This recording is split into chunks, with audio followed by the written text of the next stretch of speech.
2021년 8월 30일 새벽기도에 오신 여러분들 주님의 이름으로 환영합니다. 오늘 우리에게 주시는 하나님의 말씀은 예레미야 52장 12절에서 34절까지의 말씀입니다. 함께 말씀을 보겠습니다. 바벨로니아 왕 느부갓네살 제19년 다섯째 달 10일에 바벨로니아의 왕의 부하인 근위대장 느부사라단이 예루살렘으로 왔다. 그는 주님의 성전과 왕궁과 예루살렘의 모든 건물 곧 큰 건물은 모두 불태워버렸다.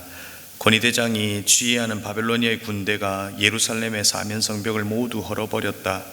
권위대장 느부사라단은 백성 가운데서 가장 가난한 사람들과 도성 안에 남은 나머지 사람들과 바벨로니아 왕에게 투항한 사람들과 나머지 기술자들을 모두 포로로 잡아갔다.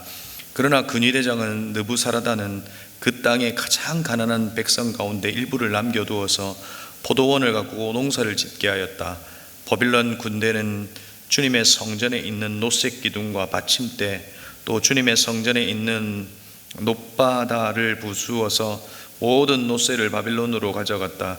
또 솥과 부삽과 부집게와 대야와 향 접시와 제사를 드릴 때에 쓰는 노새 기구를 모두 가져갔다. 근위대장은 잔고와 화로와 대야와 솥과 등잔대와 향 접시와 부어드리는 제사 때 쓰는 잔을 모두 가져갔다. 금으로 만든 것은 금이라고 하여 가져갔고 은으로 만든 것은 은이라고 하여 가져갔다. 솔로몬 왕이 주님의 성전에 만들어 놓은 노새로 만든 두 기둥과 놋바다 하나와 놋받침대 밑에 있는 노새를 만든 소모형 12를 모두 가져갔다. 그가 가져간 이 모든 기구의 노새는 그 무게를 달아 볼 수 없을 정도로 많았다. 기둥 한 개의 높이는 18자이고 둘레가 12자이고 기둥 속에 비었지만 노새의 두께는 손가락 4개의 너비이다.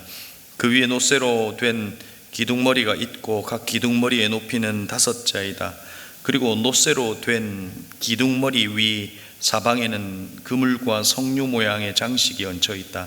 다른 기둥도 석류 모양을 하고 있어서 똑같이 장식되어 있다. 그물의 사방으로 매달린 석류는 모두 100개인데 밖에서 보이는 것은 96개이다.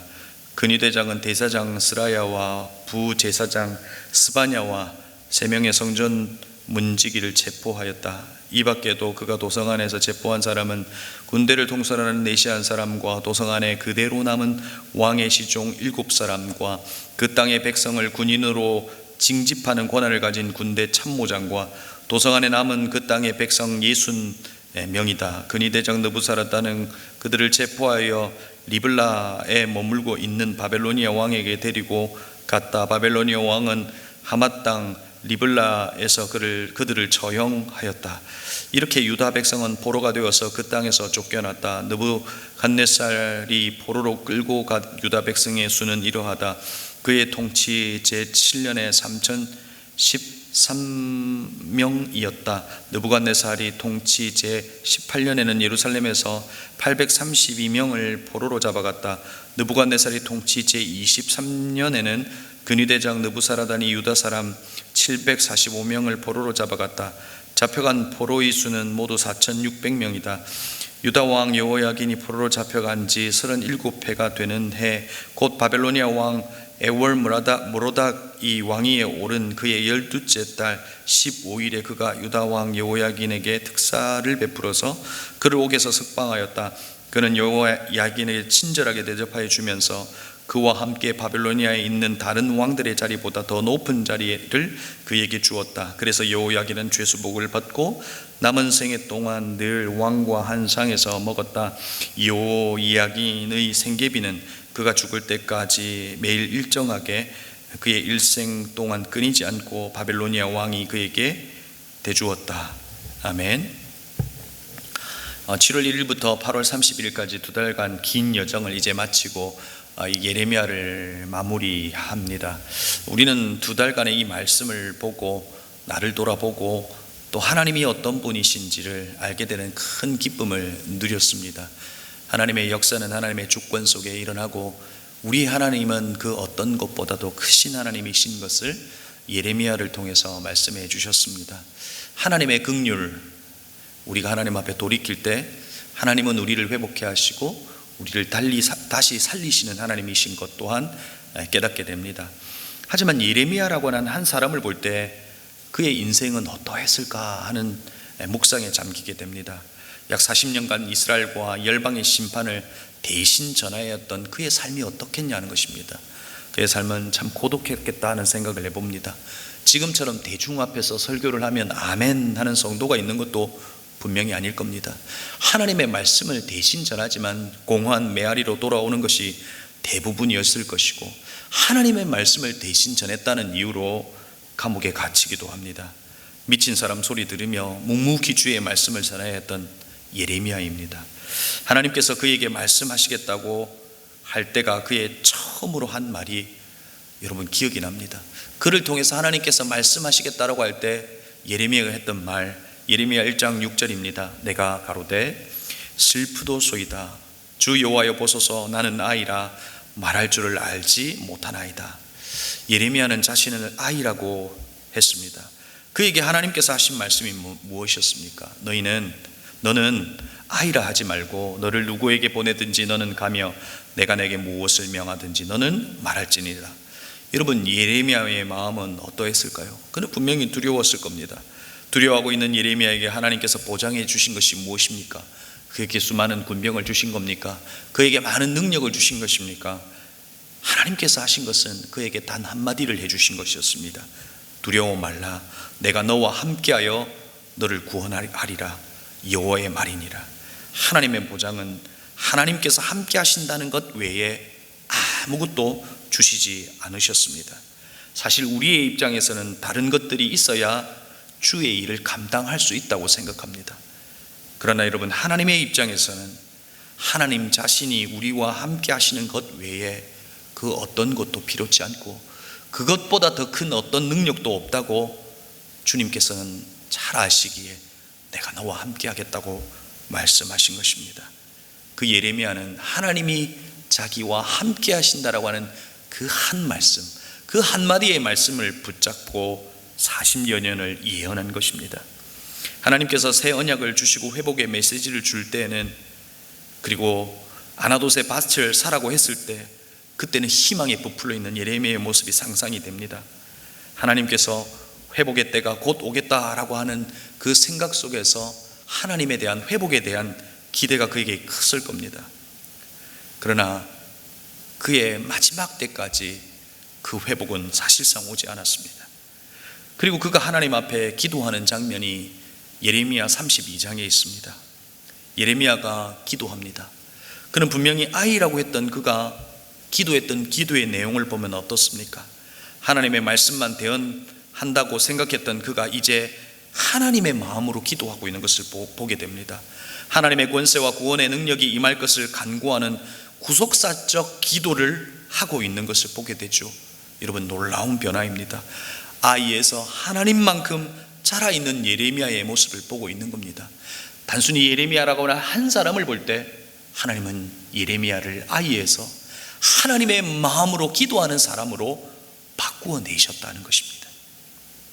그리고 이제 어제 예레미야의 그 예언은 종결되었습니다. 46장부터 해서 51장까지 이 열방의 심판, 이 바벨로니아의 심판을 이야기하고 예레미야의 말이 이에 끝나니라 라고 51장에서 끝이 납니다. 더 이상 말하지 않습니다. 무슨 의미입니까? 이제 하나님의 말씀은 멈추었고 이 예언을 실행할 때가 왔다는 것입니다. 이제 더 이상 예레미야에게 말씀하시지 않고 이제 이 예언은 실제 이루어질 것이다 하는 것이죠. 그것이 바로 오늘 우리가 마지막 읽은 예레미야 52장입니다. 크게 세 이야기로 구분할 수 있습니다. 첫 번째 이야기는 시드기야의 이야기입니다. 21살의 왕이 된 시드기야의 최후가 그려집니다. 그의 최후가 너무나 비참합니다. 아들들이 보는 앞에서 처형을 당하고 시드기야는 두 눈이 뽑히고 쇠사슬에 묶여 죽는 날까지 감옥에 있어야 했던 그 생애가 기록되고 있습니다. 여러분, 시드기야의 원래 이름의 뜻이 무엇인지 아십니까? 원래 이름은 마띠아였습니다. 그의 아버지 요시아가 지어준 이름, 참 아름다운 이름입니다. 그 이름의 뜻이 여호와의 선물입니다. 하나님께서 주신 선물, 시드기야의 마지막이 이와 같을 것이라고는 그의 아버지도 생각하지 못했을 겁니다. 그러나 그의 생애의 마지막은 두 눈이 뽑히고 아들이 죽는 것을 보아야 하는 그 비참한 상태에서 생을 마감해야 했다는 것입니다. 그리고 12절부터 여호와의 성전이 약탈을 당하고 허물어지는 이 아픈 역사의 이야기가 기록되어 있습니다. 당시 사령관과 제사장이 처형을 당하고 그리고 많은 사람이 포로로 잡혀가는 이야기를 기록해 두고 있습니다. 여러분, 우리는 무엇을 보고 있는 겁니까? 하나님의 예언이 실행되는 것을 보고 있는 것이죠. 그리고 31절에서 유다 왕 여호야긴의 이야기로 예레미야는 끝이 납니다. 여호야긴은 18세의 왕이 되고 3개월 정도 통치를 해서 잡혀갔습니다. 그리고 그의 나이 55세가 될 때, 그러니까 37년을 감옥에서 보내는 그때 바벨로니아 왕 에월모르닥이 특사로 석방을 하게 되죠. 그리고 성경은 이렇게 기록합니다. 그래서 여호야긴은 죄수복을 벗고 남은 생애 동안 늘 왕과 한상에서 먹었다.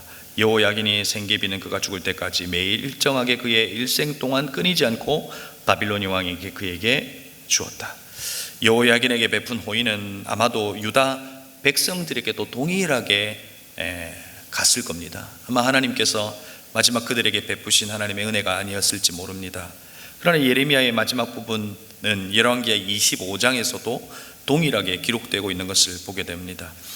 마지막 여호야긴의 이 짧은 이야기 속에 하나님의 이 회복의 메시지, 하나님의 구원 사역은 끊어지지 않았다 하는 것을 우리에게 보여주고 있습니다. 그런데 오늘 이 말씀 속에 다소 어색한 이 표현이 있는 것도 사실이죠.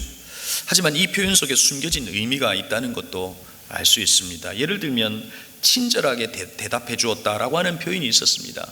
그냥 호의를 베풀었다 정도로 이해할 수 있지만 당시의 독법으로, 그러니까 당시의 독자가 이것을 읽었을 때는 그렇게 읽지 않는다는 겁니다.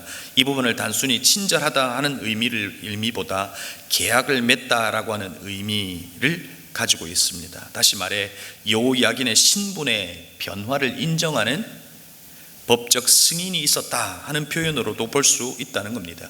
그리고 29절에서는 죄수의 의복을 벗었다 하는 표현이 있습니다. 이것은 아주 상징적인 표현이지만 여기에서 담긴 뜻은 무엇입니까?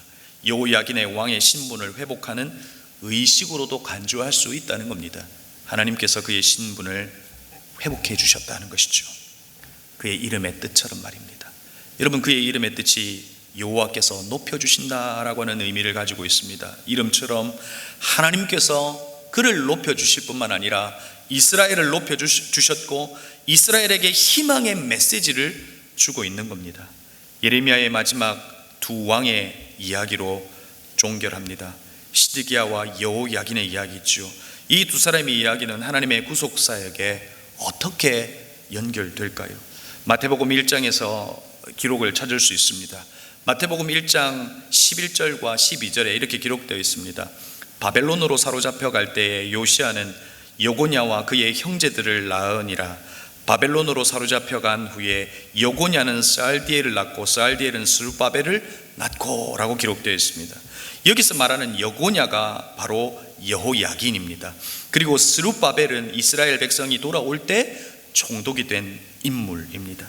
하나님의 이 구원사역, 하나님의 구속사의 연결은 시드기야가 아니라 여호야긴이었다는 겁니다. 우리는 마지막까지 저항한 시드기야를 다르게 좀 평가할 수 없을까 하는 생각도 해보게 됩니다. 그러나 성경이 우리에게 말해주는 것이 무엇이었습니까?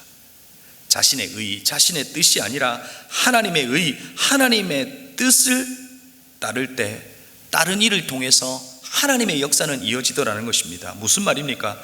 시드기야가 에게 항복하라, 그럴 때 하나님의 역사는 이어질 거라라고 하는 메시지가 그에게 분명히 전달됐지만 그는 순종하지 않았고 그러기에 하나님의 역사에 이탈하게 되었다는 겁니다. 하나님은 하나님의 뜻을 따르는 자, 하나님의 의를 세우는 자를 통해서 하나님의 역사를 이어가시더라는 것입니다. 사랑하는 성도 여러분, 우리는 무엇을 깊이 생각해야 합니까?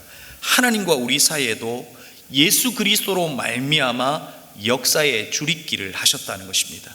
이에 우리는 나의 의와 나의 뜻이 아니라 하나님의 뜻을 따를 때, 먼저 그의 나라와 그의 의를 구하고 그 일을 따를 때 하나님의 역사의 주립기는 계속되고, 그 역사의 주립기 속에 하나님의 역사는 우리를 통해서 이어지더라는 것입니다. 하나님의 그 구원의 역사는 우리를 통해서 이루어지더라는 것입니다. 그리고 예레미야를 마무리하면서 이제 예레미야 인생을 다시금 바라봄으로 마무리하려고 합니다. 예레미야는 어떻게 되었을까요? 여러분, 우리는 압니다.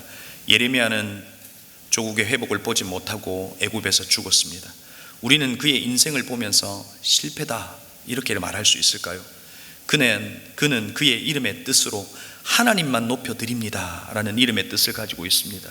하나님만 높여드리고 40년이 넘는 생애를 주님의 말씀을 대신 전하는 것으로, 그리고 애굽에서 숨을 거두는 것으로 끝이 나버린 겁니다.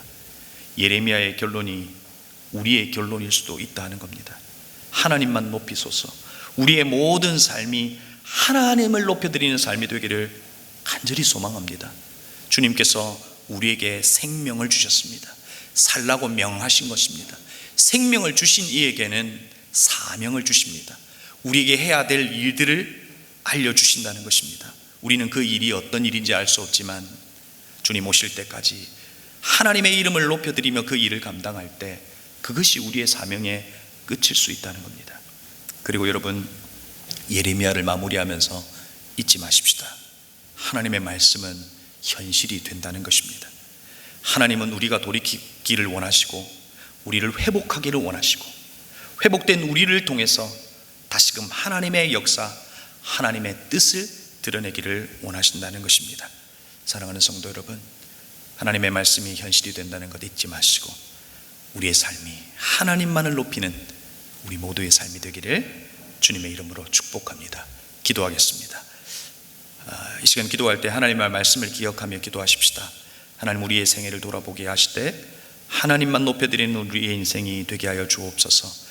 세상은 우리에게 실패다 성공이다 구분하지만 우리의 삶은 하나님만 높여드리고 그것이 하나님의 영광이 된다면 그것을 선택하는 삶이 되게 해달라고 기도하십시다. 두 번째로는 교회를 위하여 기도합니다.